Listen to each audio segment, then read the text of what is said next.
mengikuti sakramen perjamuan kudus.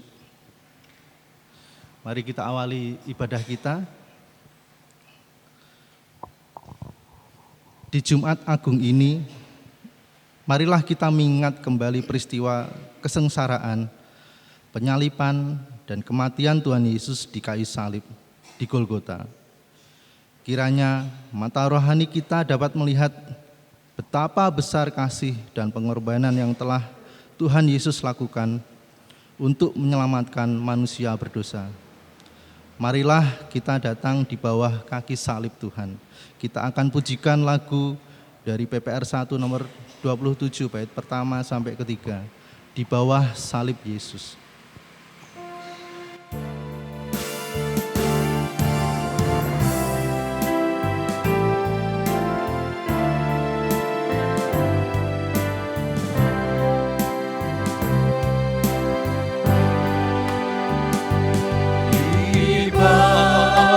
Salib Yesus, aku tinggal teguh, terlindung oleh batu karang yang sangat teguh, tempat sandika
bangkit berdiri.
Kami mengucap syukur di pagi hari ini, di mana setiap kami diingatkan tentang cinta kasih Tuhan, pengorbanan Kristus yang mati di kayu salib untuk menebus setiap dosa kami, sehingga kami boleh mengalami kemenangan, anugerah keselamatan yang datangnya daripada Tuhan. Oleh karena itu kami ingin menyerahkan ibadah Jumat Agung, Kristus yang mati di kayu salib, dan perjamuan kudus. Kita mulai dengan pengakuan. Pertolongan kita datangnya dari Tuhan yang menjadikan langit dan bumi. Kasih karunia dan damai sejahtera dari Tuhan Yesus Kristus turun atas kita semua. Amin.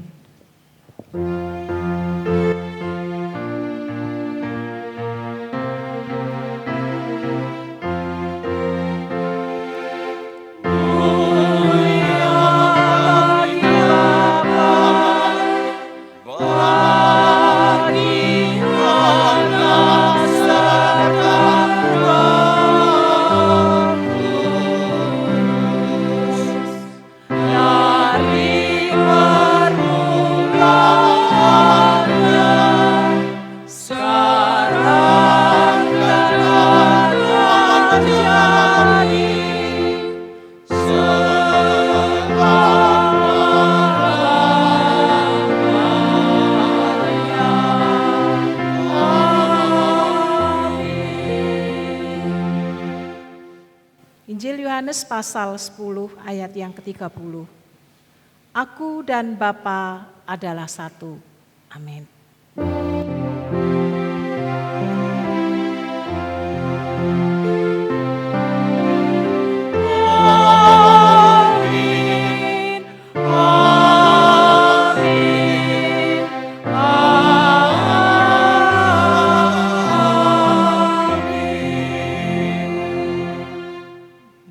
Silakan duduk.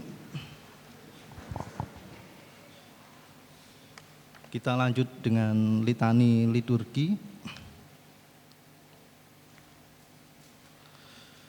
Tuhan, Engkau sengaja menyerahkan diri di salib untuk menyelamatkan kami orang yang berdosa. Semestinya kami yang kena telah dan dihukum mati karena dosa dan pelanggaran kami. Tetapi karena Tuhan sangat mengasihi kami, maka semua hukuman kami ditanggung Tuhan dan kesengsaraan kami Tuhan yang memikul. Ampuni kami ya Tuhan. Terima kasih ya Tuhan. Kita akan bersama-sama mengujikan lagu dari WPR 1 nomor 39. Tertunduk kepalamu atau kepala yang berdarah.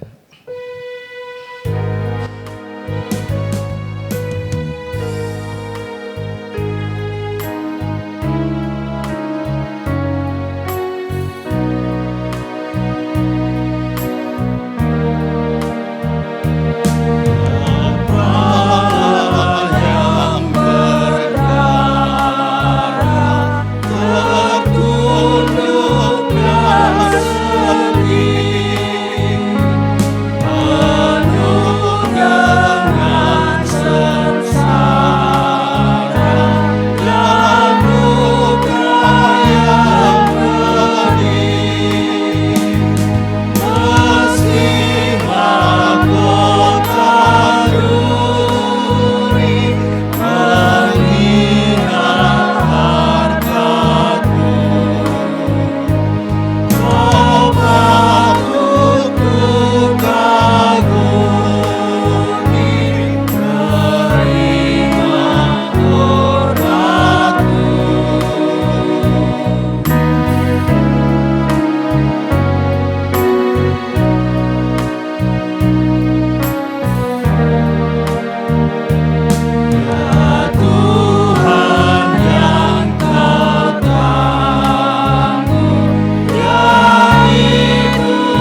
liturgi lagi.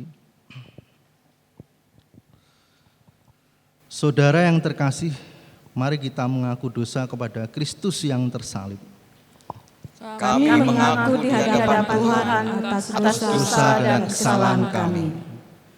Sebagai umat yang telah ditebus lunas, kami kerap gagal menjalani kehidupan yang kudus di dalam Tuhan. Ya Tuhan Yesus, ampunilah kami.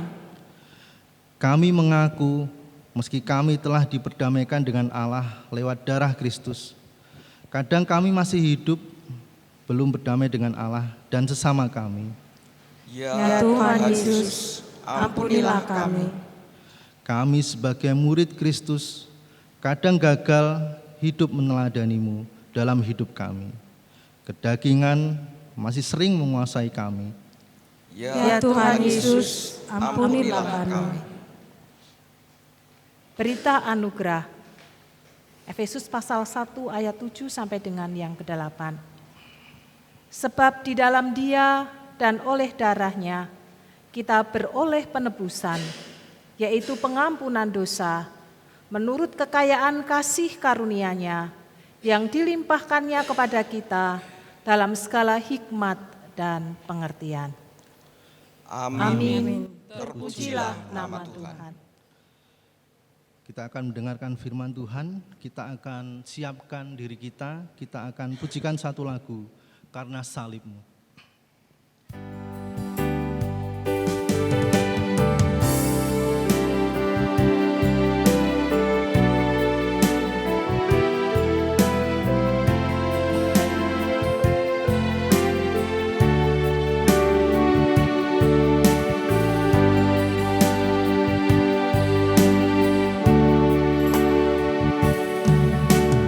Hanya Kau Tuhan di hidupku.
Mari kita tundukkan kepala, kita datang kepada Tuhan.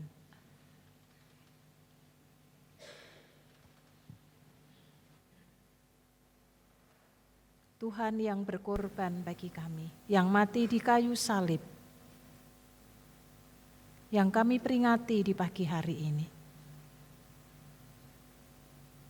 Untuk menebus dosa setiap kami. Sehingga kami boleh mengalami sukacita, boleh mengalami berkat dan pemulihan yang datangnya daripada Tuhan. Kami ingin menyerahkan benih firman Tuhan di pagi hari ini. Roh Kudus, kami mohon Tuhan mengurapi setiap kami. Sehingga lewat firman yang kami dengar dan kami renungkan di pagi hari ini,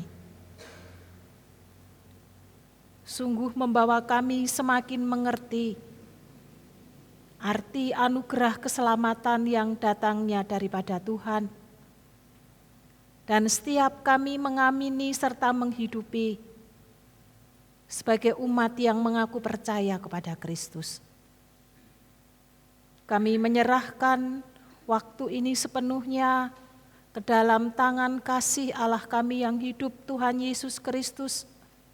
Kami siap menjadi lahan yang subur untuk ditumbuhi benih kebenaran firman-Mu. Di dalam nama Yesus Kristus, Allah yang hidup, kami menyerahkan firman Tuhan pagi hari ini. Amin. Yohanes pasal 14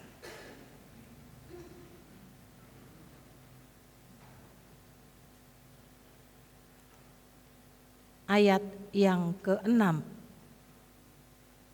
Dan kita akan membaca dimulai ayat yang pertama secara silih berganti. Saya ayat pertama, Bapak Ibu Saudara ayat kedua. Dan ayat yang ke-6 kita akan membaca bersama-sama. Injil Yohanes pasal 14 ayat 1 sampai dengan ayat yang ke-6. Janganlah gelisah hatimu, percayalah kepada Allah, percayalah juga kepadaku.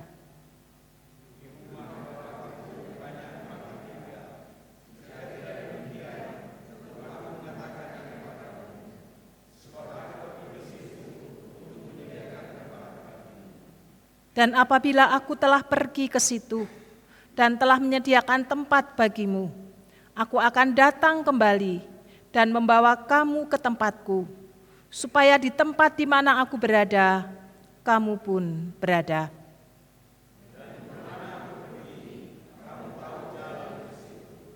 Kata Thomas kepadanya, Tuhan, kami tidak tahu kemana Engkau pergi, jadi bagaimana kami tahu jalan ke situ? Kata Yesus kepadanya, Akulah jalan dan kebenaran dan hidup. Tidak ada seorang pun yang datang kepada Bapa kalau tidak melalui aku. Amin. Berbahagialah setiap kita yang hidupnya terus dimurnikan dan dikuduskan lewat kebenaran firman Tuhan. Pagi hari ini kita diingatkan satu peristiwa yang agung. Allah yang tidak hanya lahir dan hadir, tetapi Allah yang juga rela mengorbankan nyawanya, menderita dan mati sengsara di kayu salib. Dan lewat peristiwa itu, setiap orang yang percaya kepada Kristus mendapatkan kehidupan, mendapatkan pembenaran di dalam kehidupan yang ia jalani dan ia hidupi. Bapak, Ibu, dan Saudara, ada pertanyaan yang harus dijawab. Dan pertanyaan itu akan menolong kita untuk semakin lebih mengerti dan memahami. Tidak hanya secara pengetahuan, tetapi juga membawa perjalanan iman kita di dalam pengiringan kita kepada Kristus. Mengapa Yesus harus mati? Mengapa jalan ini yang harus ditempuh? Lalu yang kedua, mengapa harus Yesus? Mengapa tidak bisa yang lain?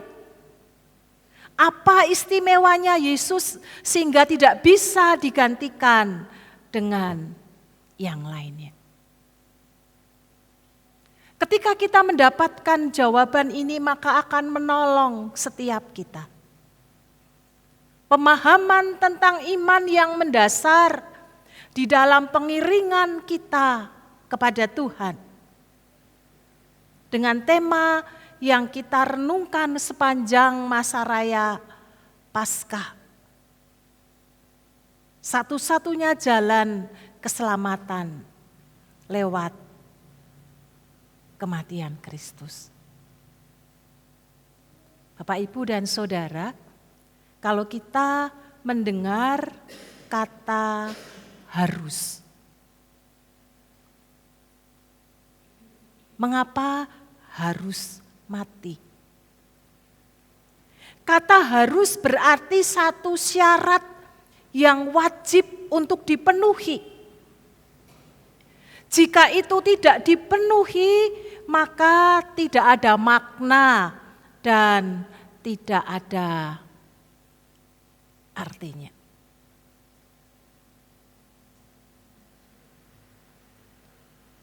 Kalau misalnya kita sudah bersepakat bersama-sama, maka yang diputuskan adalah kita harus ikut. Tetapi karena lain dan satu hal, apakah karena hal yang amat sangat lebih penting, yang kita anggap penting sehingga kita tidak bisa datang? Atau karena lain satu hal sehingga kita tidak bisa datang menepati janji yang sudah dibuat bersama-sama? Maka akibatnya, efeknya adalah perjanjian itu menjadi batal. Kalau Bapak Ibu naik kereta atau naik pesawat dengan jam yang sudah ditentukan dan Bapak Ibu bersepakat dengan jam itu untuk naik kereta atau pesawat, tetapi karena di tengah jalan yang tidak bisa kita urai dengan berbagai macam cara, kita kena macet. Meskipun mungkin hanya 1 menit keterlambatan kita, maka keberangkatan pesawat ataupun kereta tidak bisa ditunda. Maka kita akan ditinggal dan tiket kita akan menjadi hangus. Dan kalau kita ingin tetap mengenakan transportasi yang sama, maka kita akan membeli tiket ulang, lalu mengatur waktu jam pemberangkatan berikutnya.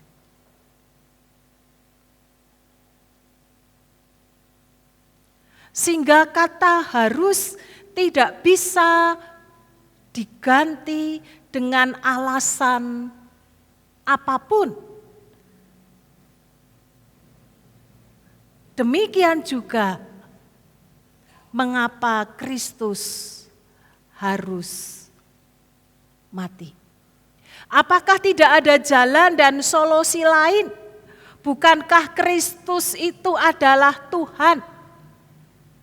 Firman Tuhan berkata bahwa lewat sabda, lewat firman, maka segala sesuatunya bisa terjadi sesuai dengan apa yang Tuhan mau dan Tuhan kehendaki. Tetapi mengapa Tuhan tidak menggunakan otoritas yang Tuhan punya dan Tuhan miliki? Tetapi Tuhan menempuh jalan, yaitu dengan kematian. Mengapa harus mati? Karena sebagai pengganti korban yang selama ini digunakan untuk mendapatkan penghapusan dosa. Bapak, Ibu, dan Saudara, firman Tuhan satu dengan yang lainnya adalah saling melengkapi. Baik itu perjanjian lama maupun perjanjian baru. Kalau kita melihat keseluruhan Alkitab, maka satu sama lain saling melengkapi sehingga tidak ada yang salah adanya. Mengapa harus mati? Karena dalam kitab perjanjian lama digunakan. Di Imamat pasal 4 ayat yang ke-20.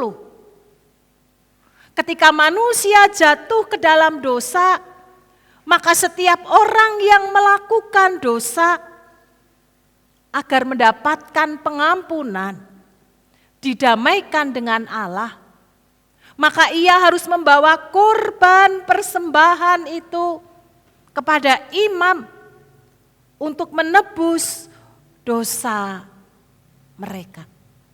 Siapapun orangnya. Bahkan termasuk imam pun, karena dia juga manusia. Ketika ia melanggar kebenaran firman Tuhan, ia melakukan dosa, maka ia pun juga harus memberikan korban. Bahkan tidak hanya sebatas imam pribadi kalau kita membaca dalam Imamat. Ketika imam itu berdosa, maka seluruh umat pun mereka juga dianggap berdosa. Sehingga mereka harus bersama-sama memberikan korban penebusan akan dosa.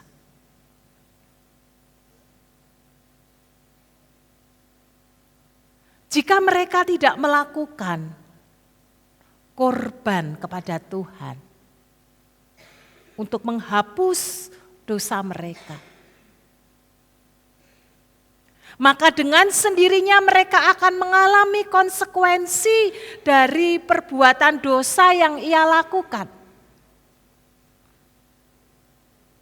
Upah dosa maut. Ketika ia tetap hidup di dalam dosa, maka hukumanlah yang ia akan terima di dalam kehidupannya sebagai konsekuensi dari perbuatan yang ia lakukan.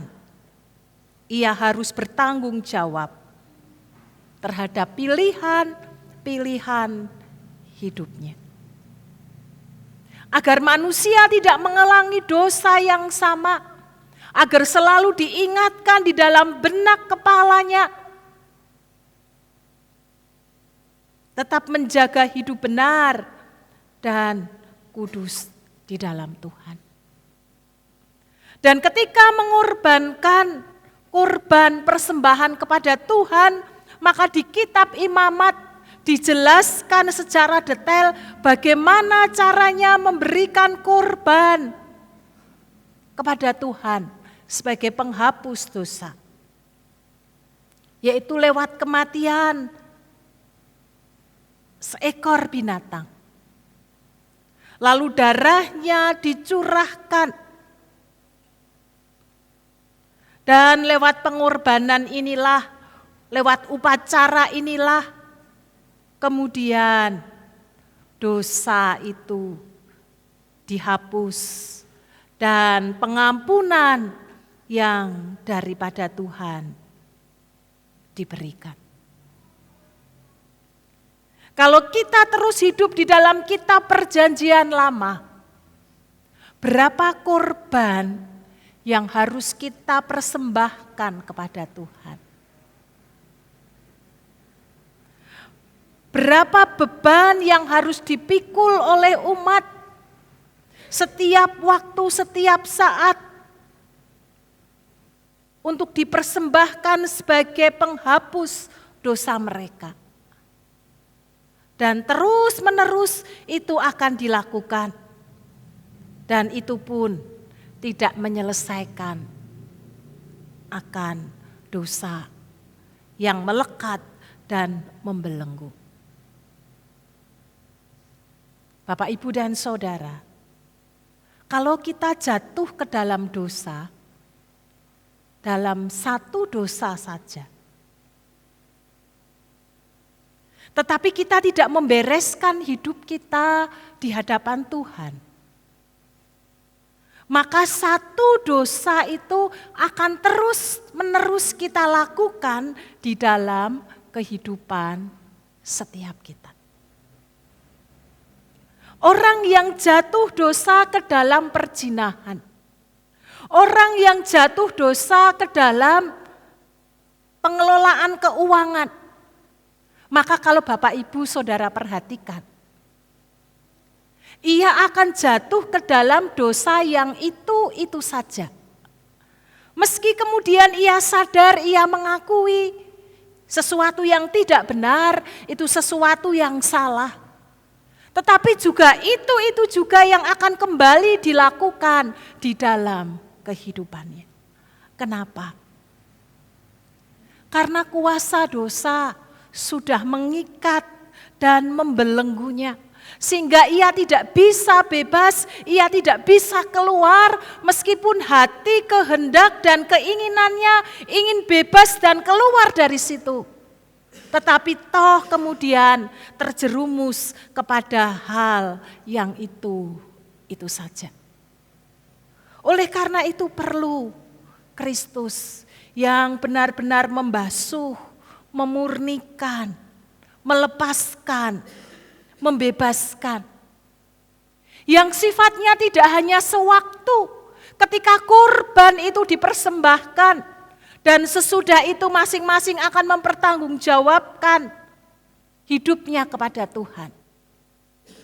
Tetapi lewat kematian Kristus yang dilakukan hanya sekali itu, telah membasuh kita, mengampuni kita, membebaskan kita.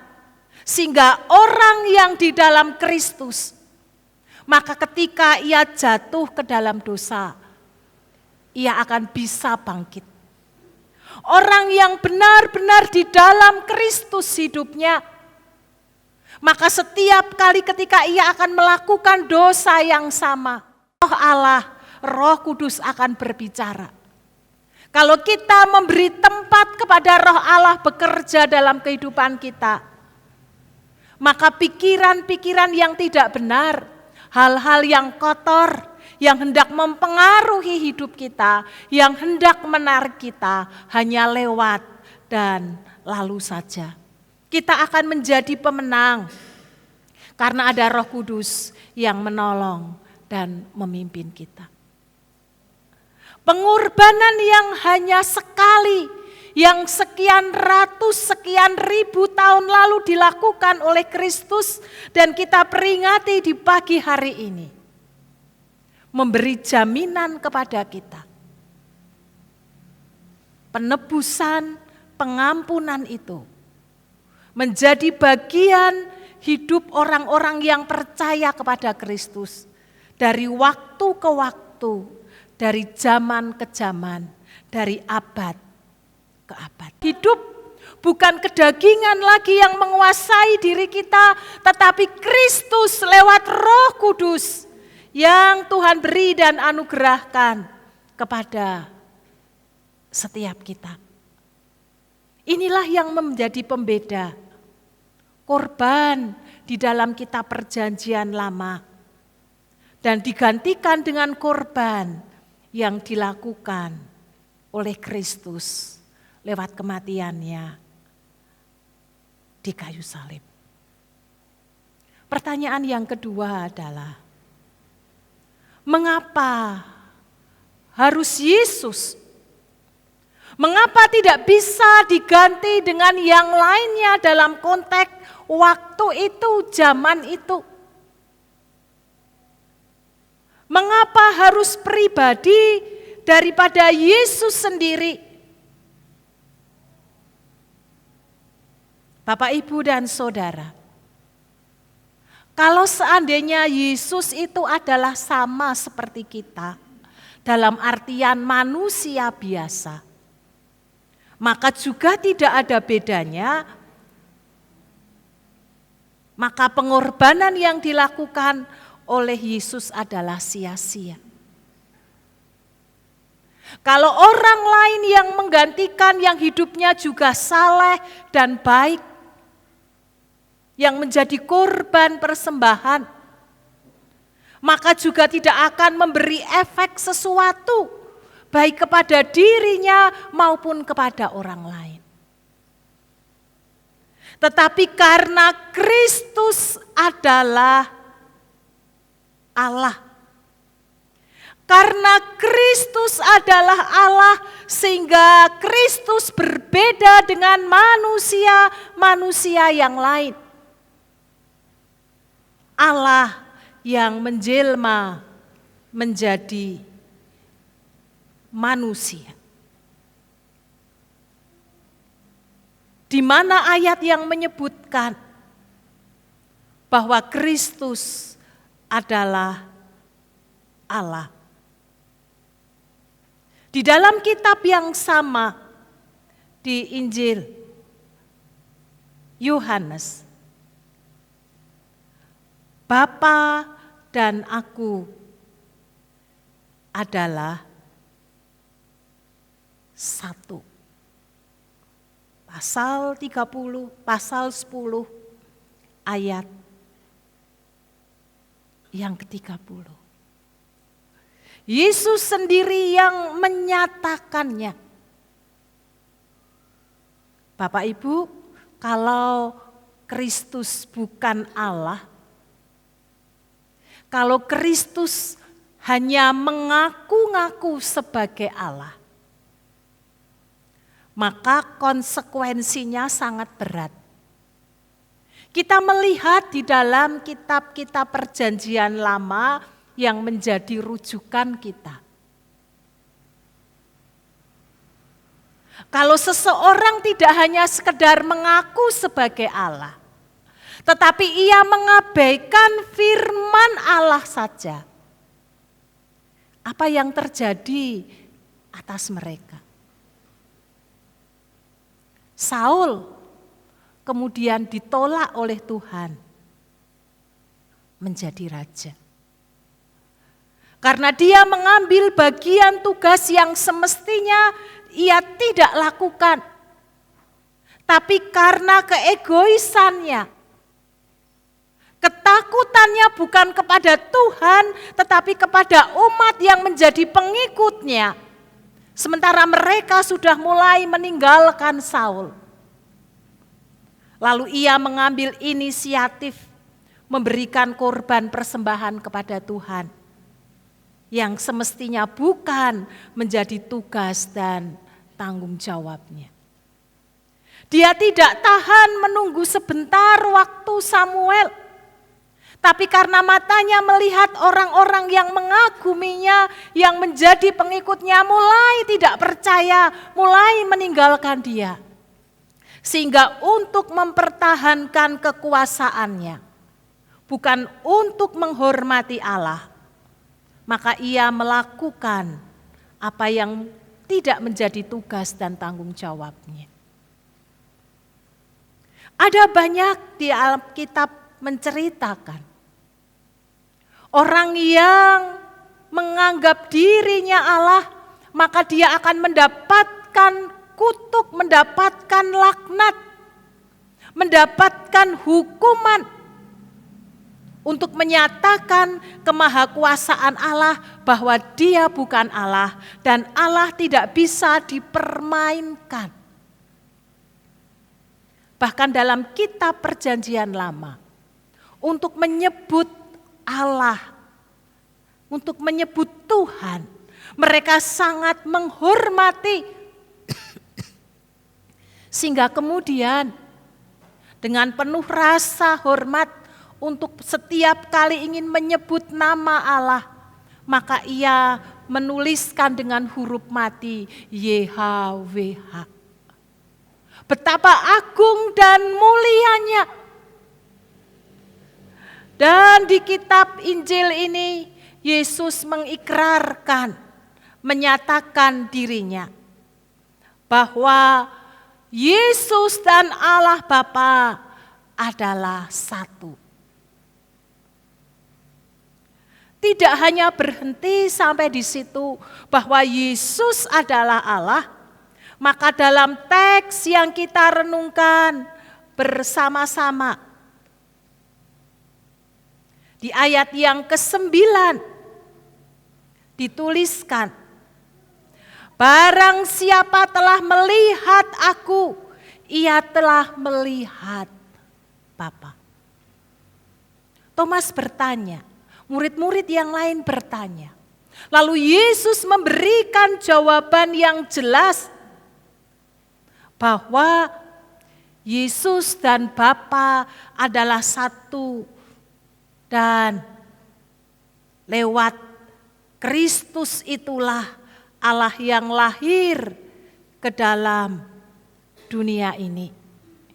Maka penebusan itu menjadi sah. Tuhan tidak meniadakan hukum Taurat. Tetapi lewat kematiannya itu Kristus menjadi pengganti dari aturan hukum Taurat yang ada. Bapak, Ibu, dan Saudara, dengan demikian kita menjadi mengerti mengapa harus Yesus. Mengapa tidak bisa digantikan dengan yang lain? Karena Kristus adalah Allah sendiri. Karena Kristus yang menjadi manusia sama sekali tidak berdosa, sehingga sanggup menjadi penghapus dosa bagi setiap kita. Dalam teks yang kita renungkan bersama-sama di ayat 1 sampai dengan ayat yang ke-6 adalah membicarakan tentang rumah Bapa. Lalu Yesus bercerita ia akan pergi ke sana menyediakan tempat, dan ketika kemudian sudah selesai Yesus akan datang dan membawa orang-orang yang percaya di tempat sana. Lalu Thomas dengan segala kesederhanaan, pengetahuan, dan juga imannya, ia bertanya, bagaimana jalan pergi menuju ke rumah Bapa itu? Bagaimana caranya untuk bisa sampai kepada rumah Bapa, yaitu surga yang Tuhan sediakan dan Tuhan berikan. Dan kemudian di ayat yang ke-6 inilah Tuhan Yesus memberikan jawab kepada mereka. Akulah jalan dan kebenaran dan hidup. Tidak ada seorang pun yang datang kepada Bapa kalau tidak melalui aku. Yesus sendiri menyatakan bahwa dirinya adalah jalan menuju kepada Bapa. Tempat kediaman yaitu surga yang Tuhan berikan.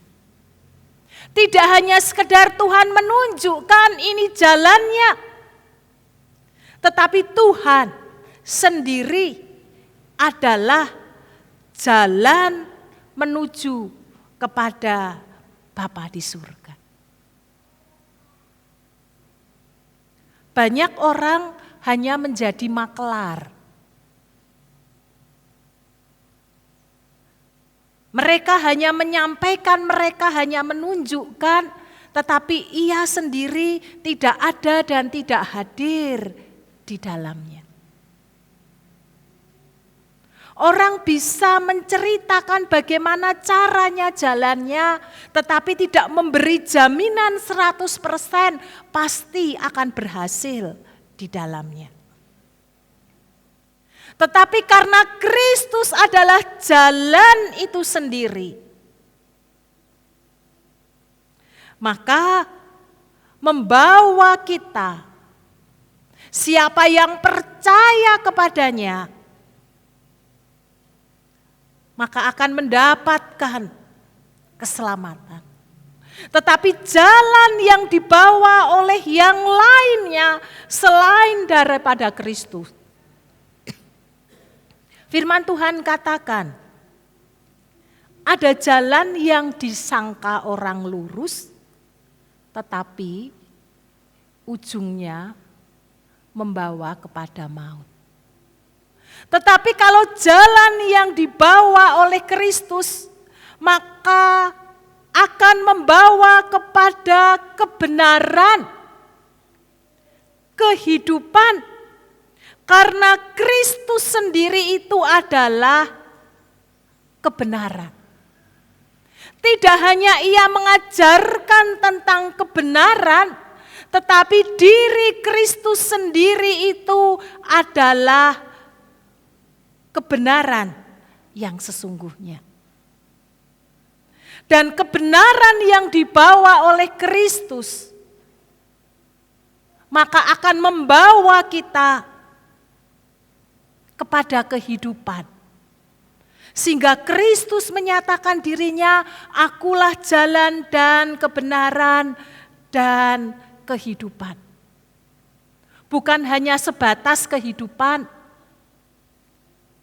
seperti kalau tumbuh-tumbuhan atau binatang atau fisik kita ada nafasnya, kemudian ketika nafas itu diambil, kehidupan itu diambil, mati, selesai, bukan. Tetapi kehidupan yang Tuhan beri dan anugerahkan memiliki satu kehidupan yang berkualitas. Tidak hanya sekedar bernafas, tidak hanya sekedar hidup, tetapi ketika kita menerima anugerah kehidupan Kristus, maka kita akan bisa bergerak, kita akan bisa berkarya, kita akan bisa melakukan apapun yang Tuhan mau di dalam kehidupan kita, agar nama Tuhan dipermuliakan di dalam hidup setiap kita. Jadi setiap orang yang menerima Kristus, maka setiap kita memiliki hidup yang berkualitas di dalam Kristus. Kalau kita sedang lemah karena berbagai macam hal, berbagai macam tekanan dalam hidup ini, ingatlah bahwa Kristus adalah sang sumber hidup yang juga menganugerahkan kepada setiap kita orang-orang yang percaya bahwa hidup kita adalah hidup yang berkualitas. Kalau kita memiliki hidup yang berkualitas, maka pasti kita memiliki arti, kita memiliki fungsi, kita berguna dalam situasi dan kondisi apapun. Karena ada hidup Kristus yang tinggal di dalam setiap kita pribadi lepas pribadi. Sehingga akan membuat kita menjadi semakin antusias di dalam pengiringan kita kepada Kristus. Bapak, Ibu, dan Saudara yang dikasihi dan mengasihi Tuhan. Oleh karena itu sudah tepatlah bahwa Kristuslah satu-satunya jalan keselamatan bagi setiap kita. Lewat kematian Kristus di kayu salib. Bahkan Rasul Petrus pun dalam Kisah Rasul pasal 4 ayat yang ke-12 memberi penegasan. Dan keselamatan tidak ada di dalam siapapun juga selain di dalam Dia yaitu Yesus. Sebab di bawah kolong langit ini tidak ada nama lain yang diberikan kepada manusia yang olehnya kita dapat diselamatkan. Oleh karena itu, kalau kita mengerti, kita memahami, kita menyadari, mari jangan ragu di dalam pengiringan kita, di dalam mengikut Yesus. Tidak hanya sekedar kita diajak untuk tidak menjadi ragu dan juga pasif di dalam mengiring Yesus. Karena pilihan kita sudah tepat. Mari kita semakin serius dan sungguh-sungguh di dalam mengikut akan Kristus. Mari kita hidup di dalam jalan Kristus, sehingga hidup kita benar-benar akan mengalami Kristus yang hadir, yang tinggal, dan yang memancar di dalam kehidupan setiap kita. Sehingga lewat hidup yang Tuhan percayakan dan anugerahkan, tidak hanya kita akan mengalami anugerah keselamatan yang kita cicipi sekarang dan menjadi sempurna kedatangan Tuhan yang kedua kali.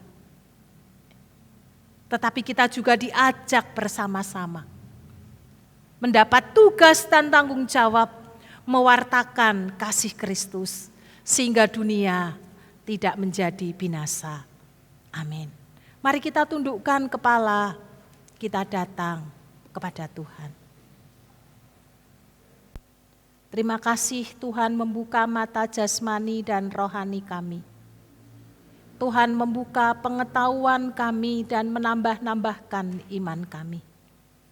Sehingga di sisa waktu yang Tuhan masih percayakan dan anugerahkan bagi kami, kami akan semakin serius menghidupi anugerah keselamatan yang Tuhan sudah beri dan anugerahkan bagi kami.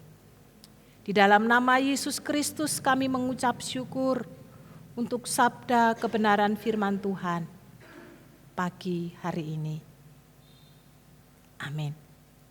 Kita akan mendengarkan persembahan pujian dari keluarga majelis.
berfirman, marilah kepadaku semua yang letih lesu dan berbeban berat.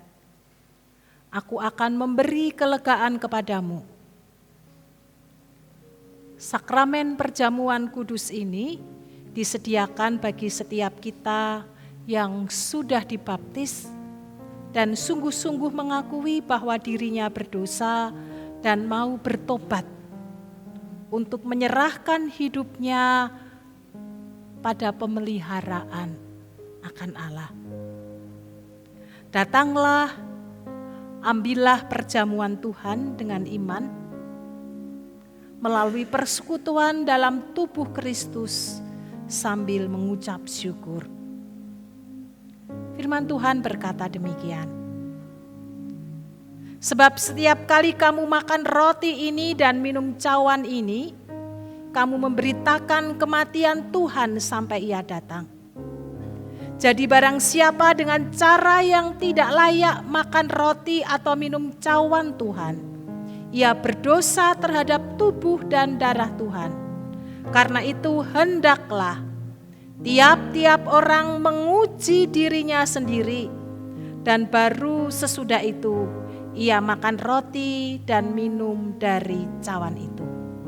Karena barang siapa makan dan minum tanpa mengakui tubuh Tuhan, ia mendatangkan hukuman atas dirinya.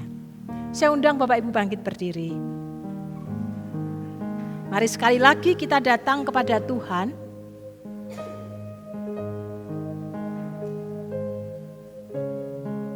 Kita mengakui segala dosa, kesalahan, dan pelanggaran kita kepada Tuhan. Saya beri waktu Bapak Ibu untuk bersaat teduh sejenak.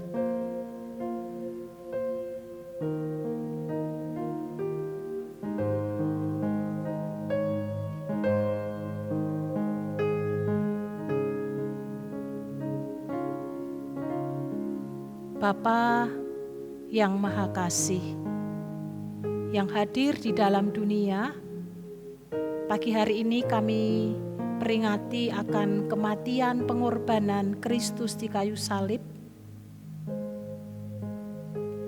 Kami merendahkan hati kami bersama dengan umat Tuhan di tempat ini. Sebelum kami menghampiri meja perjamuan Tuhan, kami membawa segala pergulatan batin kami.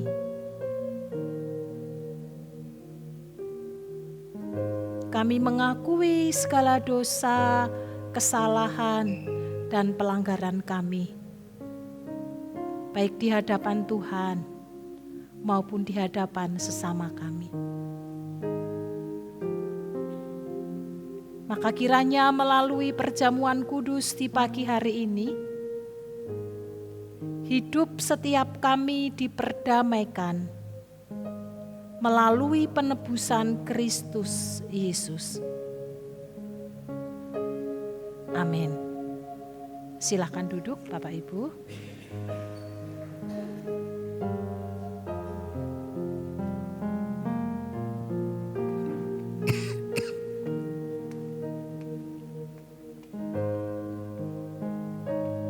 Saya undang petugas untuk maju ke depan.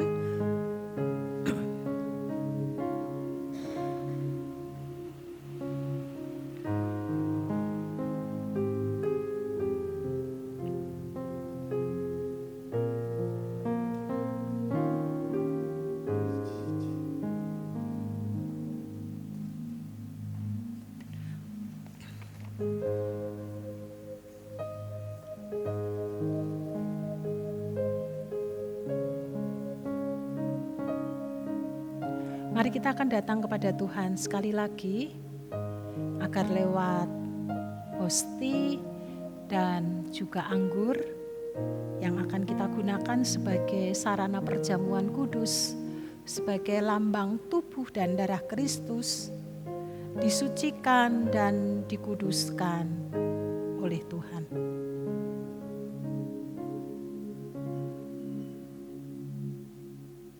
Bapa yang Maha Kasih, berkati roti ataupun hosti dan anggur di depan kami sebagai lambang tubuh dan darah-Mu.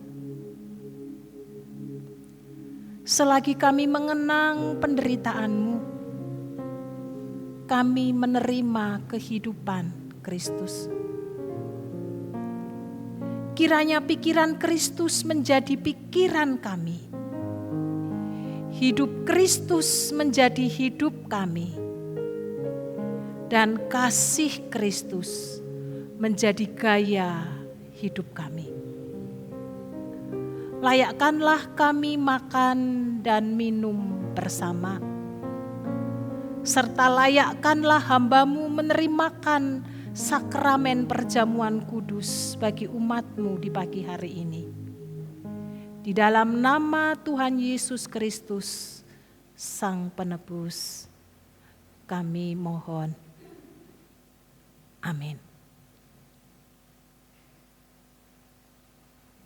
Bapak Ibu bisa mempersiapkan terlebih dahulu di depannya.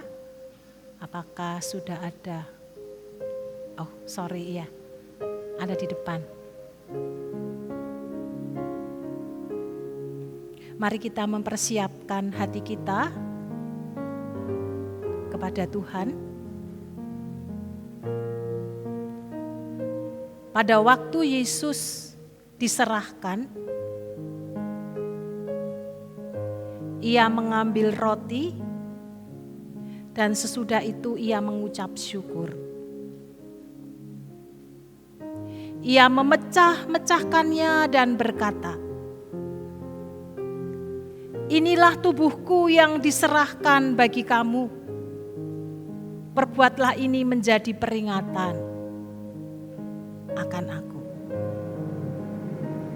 Demikian pula Tuhan mengambil cawan.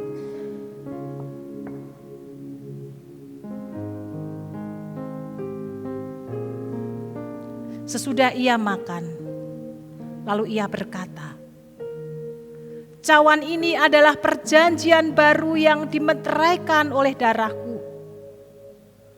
Perbuatlah ini setiap kali kamu meminumnya, menjadi peringatan akan daku. Sebab setiap kali kamu makan roti dan minum cawan ini, kamu memberitakan kematian Tuhan sampai Ia datang yang kedua kali."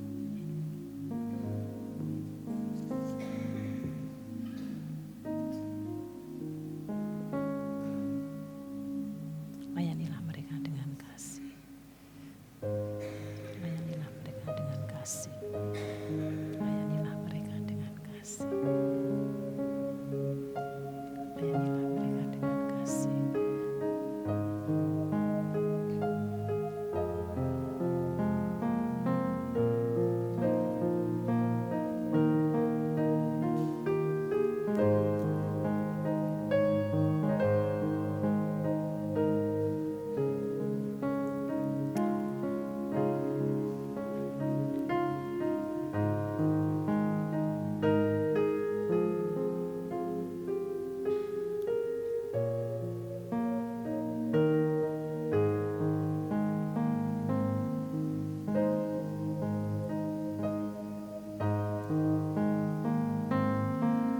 Bapak Ibu yang sudah menerima hosti dan anggur dapat kembali bersaat teduh datang kepada Tuhan.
Bapak Ibu sudah mendapatkan hosti dan anggur semua?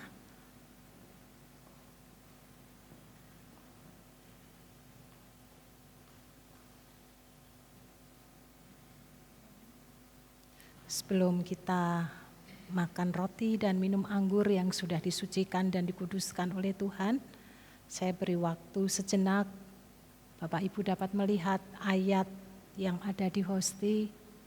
Jadikan itu rema bagi Bapak Ibu dalam menapaki hari-hari ke depan yang Tuhan beri dan anugerahkan bagi Bapak Ibu.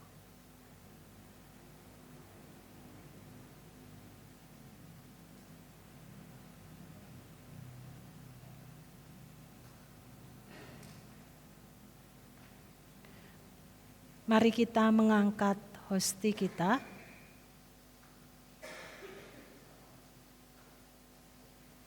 Mari kita memakannya sambil mengingat bahwa Kristus telah mati bagi kita. Terimalah Dia dalam kehidupan saudara dan mengucap syukurlah.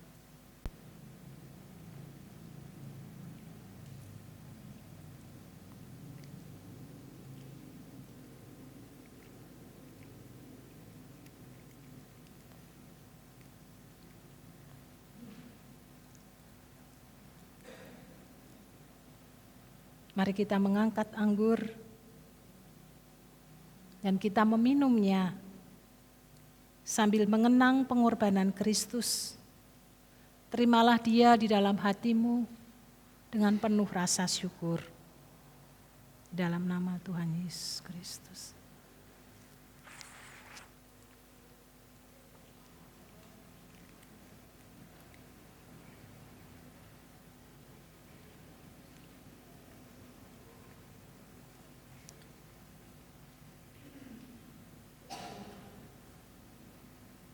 Doa syukur dan juga doa syafaat akan dipimpin oleh petugas.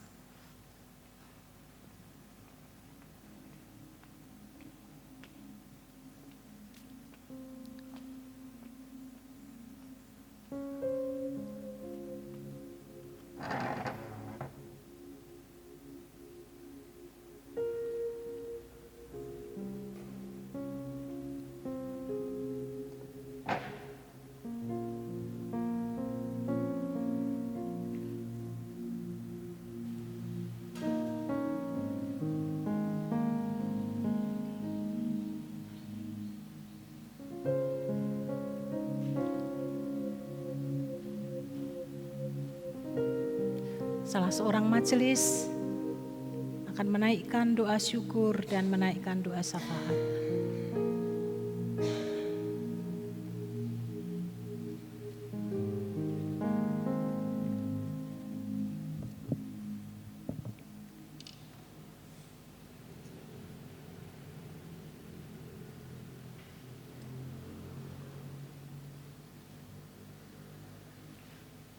Mari kita berdoa. Terima kasih Tuhan. Kami diperkenankan untuk bersama-sama merayakan iman dalam perjamuan kudus saat ini.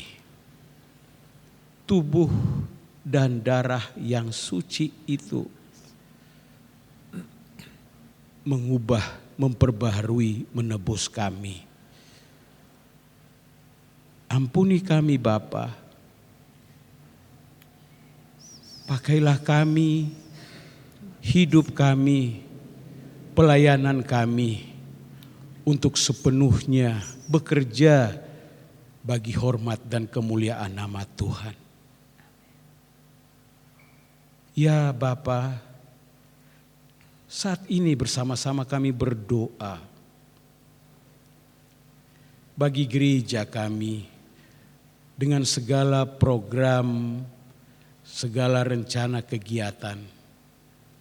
Secara khusus kami berdoa untuk panitia Masa Raya Paskah.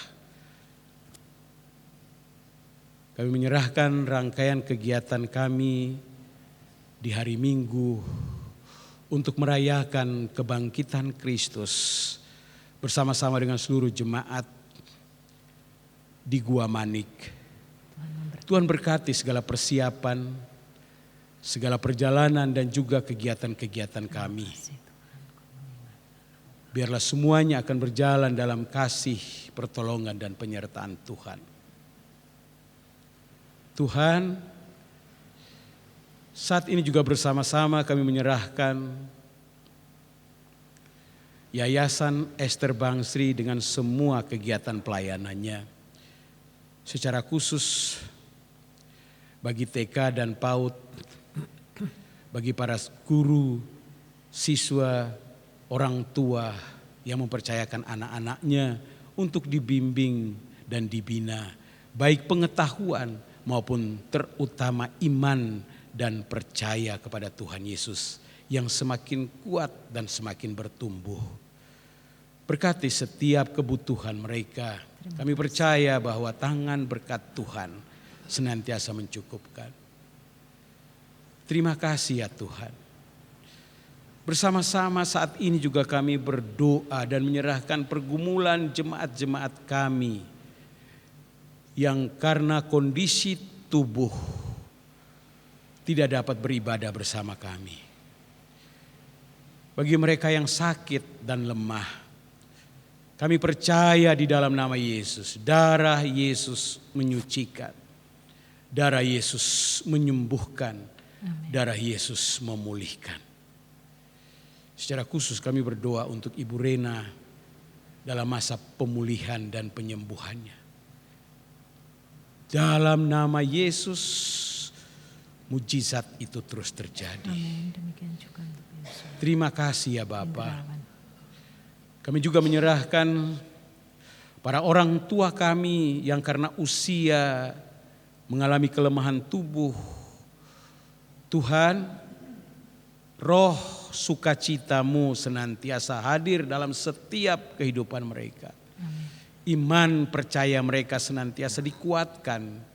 Iman percaya mereka senantiasa tumbuh dan mereka berserah penuh hanya kepada kuasa, kehendak dan pertolongan Tuhan. Saat ini ya Bapa, kami juga bersama-sama berdoa bagi bangsa dan negara kami. Berkati setiap ketetapan yang sudah ditetapkan sebagai hasil pemilihan umum tahun 2024 ini ya Tuhan.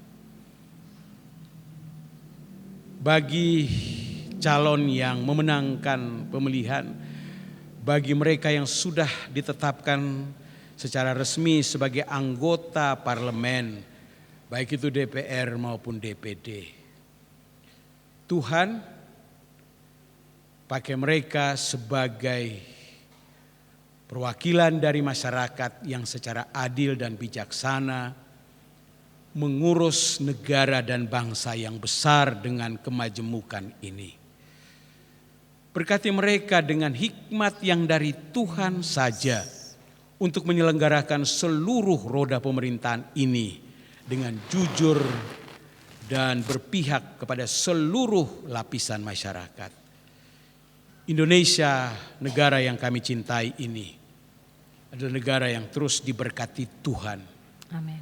Berjalan dalam kekuatan dan pertolongan Tuhan menghadapi berbagai macam pergumulan dan tantangan bangsa.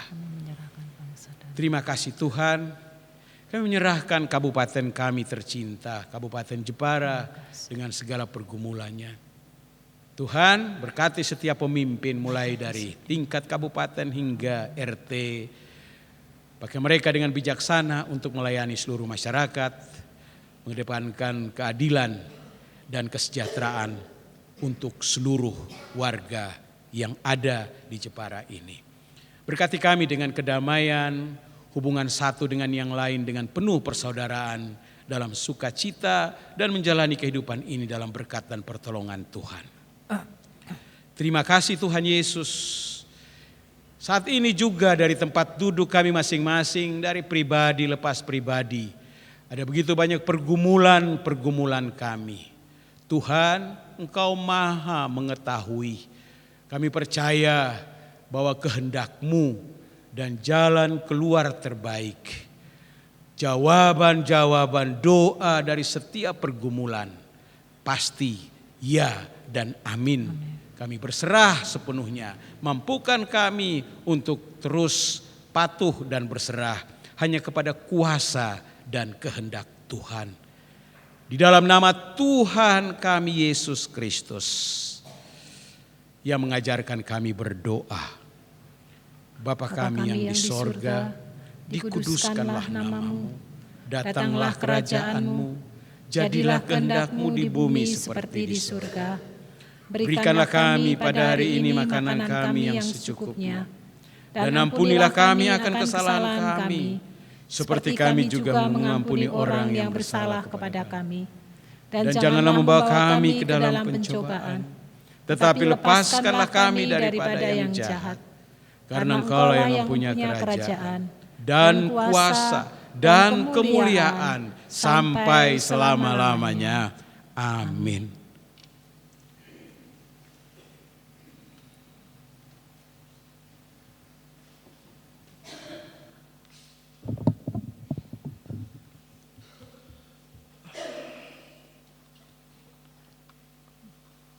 Ya, kita sudah menerima firman Tuhan yang sungguh indah dan meyakinkan kita bahwa Tuhanlah satu-satunya jalan kebenaran buat kita. Dan kita juga sudah menerima sakramen perjamuan kudus yang kita lakukan bersama-sama pada hari ini. Dan saat ini kita juga akan memberikan persembahan yang terbaik buat Tuhan. Dan sebagai nats persembahan pada pagi hari ini terambil dari Roma 12 ayat 1. Karena itu saudara-saudara, demi kemurahan Allah aku menasihatkan kamu, supaya kamu mempersembahkan tubuhmu sebagai persembahan yang hidup, yang kudus, dan yang berkenan kepada Allah. Itu adalah ibadahmu yang sejati. Saya undang petugas untuk bisa maju ke depan.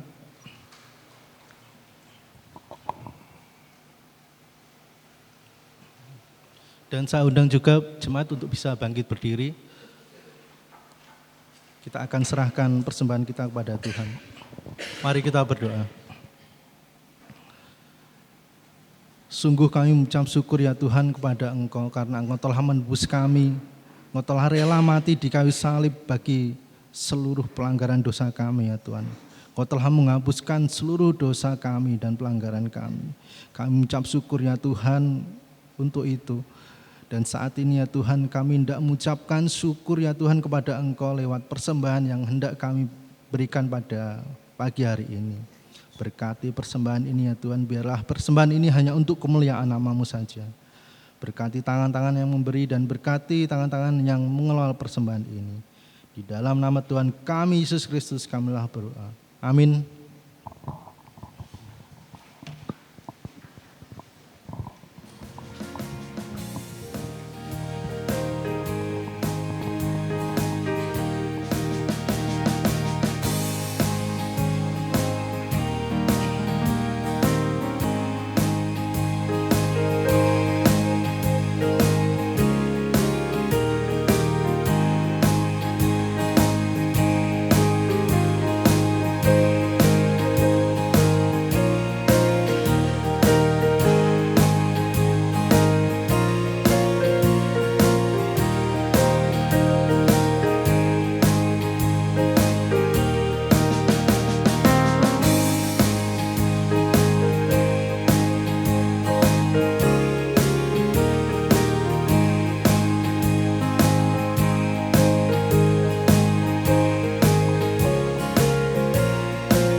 Ya, sebelum akhir ibadah ada satu pengumuman, ada dua ya.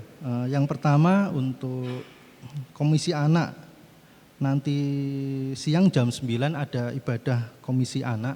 Jadi buat menjadi perhatian buat bapak-bapak atau ibu-ibu yang memiliki anak usia sekolah minggu atau komisi anak untuk bisa menjadi perhatian. Dan yang kedua, untuk acara hari Minggu mengingatkan kembali bahwa acara ke Gua Mani diminta untuk kita akan berangkat jam 8:30. Jadi mohon bisa mempersiapkan diri. Jadi sebelum 8:30 bisa bisa sudah kumpul bersama di gereja. Kita akan berangkat bersama-sama dari gereja. Baik, kita akan tutup ibadah kita.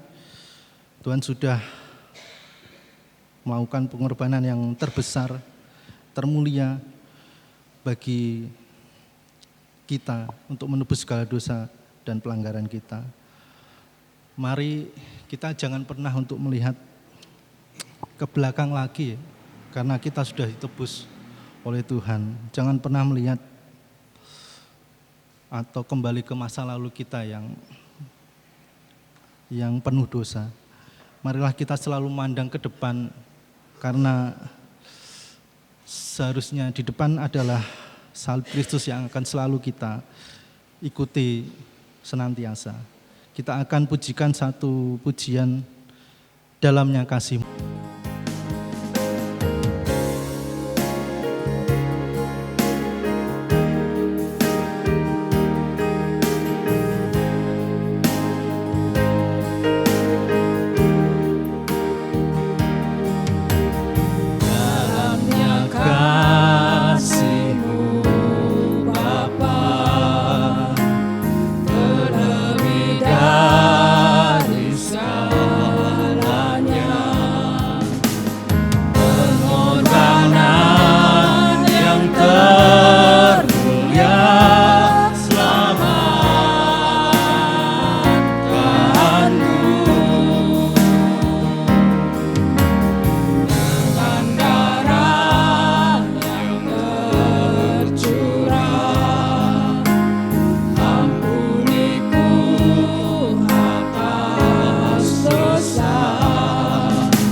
Sebagai jemaat Minonet, marilah kita mengikrarkan komitmen pemuritan. Kami bersaksi bahwa tidak seorang pun dapat sungguh-sungguh mengenal Kristus kecuali ia mengikutinya setiap hari dalam kehidupan. Bersama dengan segenap orang percaya di segala tempat dan sepanjang abad, mari kita mengucapkan pengakuan iman rasuli kita. Aku percaya kepada Allah, Bapa yang Maha Kuasa, Khalik langit dan bumi, dan kepada Yesus Kristus, anaknya yang tunggal Tuhan kita, yang dikandung daripada Roh Kudus, lahir dari anak darah Maria, yang menderita sengsara di bawah pemerintahan Pontius Pilatus, disalibkan, mati dan dikuburkan, turun ke alam maut. Pada hari yang ketiga bangkit pula dari antara orang mati, naik ke surga, duduk di sebelah kanan Allah, Bapa yang Maha Kuasa, dan dari sana ia akan datang kembali untuk menghakimi orang yang hidup dan yang mati. Aku percaya kepada Roh Kudus, gereja yang kudus dan am, persekutuan orang kudus, pengampunan dosa, kebangkitan orang mati, dan hidup yang kekal. Amin. Kami mengucap syukur untuk ibadah mengenang akan kematian Kristus yang berkorban bagi kami, sekaligus lewat perjamuan kudus di pagi hari ini. Dan kami percaya setiap kami yang sungguh-sungguh hidup di dalam Kristus, kami akan mengalami hidup di dalam pembenaran. Hidup yang sesungguhnya, yang berkualitas di dalam Kristus, sehingga tidak hanya sekedar kami diberkati, tetapi kami juga akan menjadi berkat bagi banyak orang. Jemaat yang dikasihi Tuhan, arahkan hatimu dan terimalah berkat yang datangnya daripada Tuhan. Tuhan memberkati engkau dan melindungi engkau. Tuhan menyinari engkau dengan wajah-Nya dan memberi engkau kasih karunia. Tuhan menghadapkan wajah-Nya kepadamu dan memberi kepadamu damai sejahtera sekarang sampai selama-lamanya. Amin.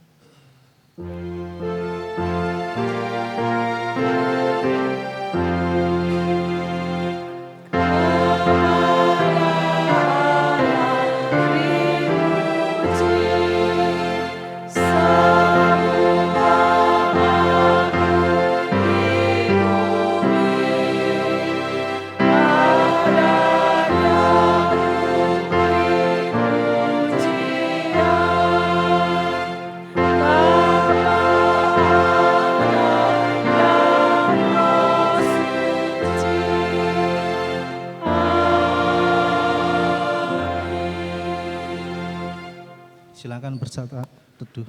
Tuhan berkati.